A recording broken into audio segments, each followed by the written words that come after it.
What's up everyone, my name is RoyaleRebelle, and in this video I'm going to be ranking Dead by Daylight's exhaustion perks. Now just a quick disclaimer, these rankings are all my own personal opinion and are based off of my playstyle and experiences with these perks. Some people may feel differently, and that's okay because no one plays Dead by Daylight exactly the same. This also isn't going to include the newest exhaustion perk background player, as the chapter is too new for me really to have formed an opinion on it yet. For those of you new to Dead by Daylight, exhaustion is a status effect that prevents survivors from using exhaustion perks for the duration of the timer. Unless you're running exhaustion perks, the exhaustion status doesn't have a real effect on survivors, and then survivors cannot recover from the exhaustion state while they're running. They must be walking or standing still. So starting off with adrenaline. Adrenaline is one of Meg Thomas's perks. Once the exit gates are powered, either by finishing all 5 generators or the killer closing the hatch, you heal 1 health state and move at 150% speed, and this speed boost only lasts for 5 seconds. Then you are afflicted with the exhaustion status for at least 40 seconds. Adrenaline will hold off if you are disabled when it triggers, such as being on hook or being carried by the killer. If you're playing against a Freddy, you will awaken from the dream state. And if you are afflicted by an existing exhaustion status, it will ignore that status to trigger adrenaline. The fact that adrenaline ignores existing exhaustion status makes this the only exhaustion perk I'd recommend running with other exhaustion perks. That gives it a bonus value during endgame,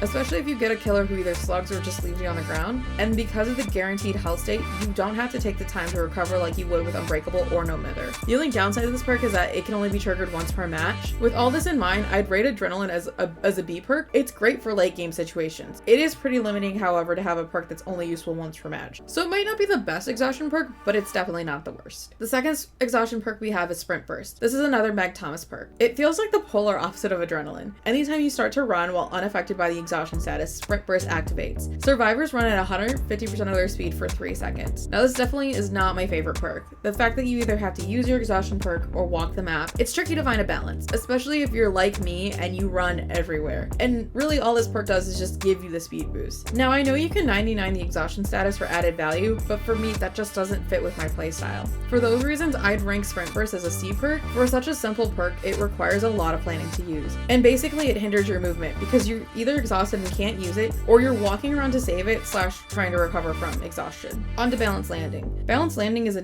Nia Carlson perk. This perk is activated when falling from great heights. Survivors get a 75% reduced stagger duration, grunts from falling are suppressed, and once you land, you run at 150% of your speed for 3 seconds. This perk is really hit or miss depending on the map. Maps like Midwich or RCPD that have a really obvious drop can make Balance Landing super valuable, but flatter maps have a more difficult time getting value because there are either no great heights or they're limited to one section of the map. Because of that, I rank this a C rank perk. This perk can make certain loops shine because you gain a lot of space from killers due to its effects, but the need for the fall to be great holds this perk back. Head On.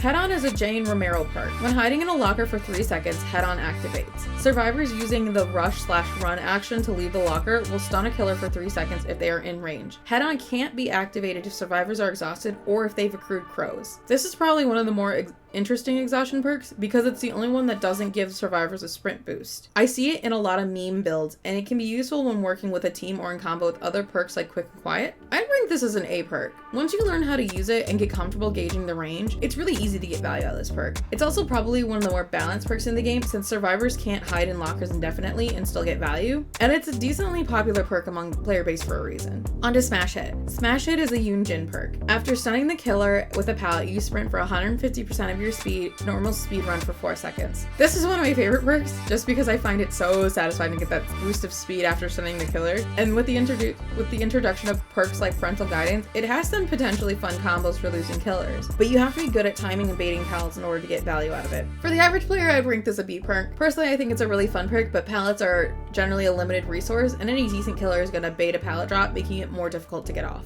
Overcome. Overcome is the exhaustion perk that came with Jonah Vasquez. Overcome extends its length of speed boost gained from being hit by the killer for 2 additional seconds. To me, Overcome is one of those perks that it's more helpful when you're a beginning player versus a more veteran player. There are many instances in which it's more valuable to put distance without being touched by the killer than it is to let them hit you and gain a boost. For example, if Noah is active. But if you're learning to loop killers, this perk can potentially be helpful since you're more likely to get hit in those moments anyway. Personally, I'd rank this a C perk. While it might be valuable for some beginning players, I think there are just significantly better perks to use. Life.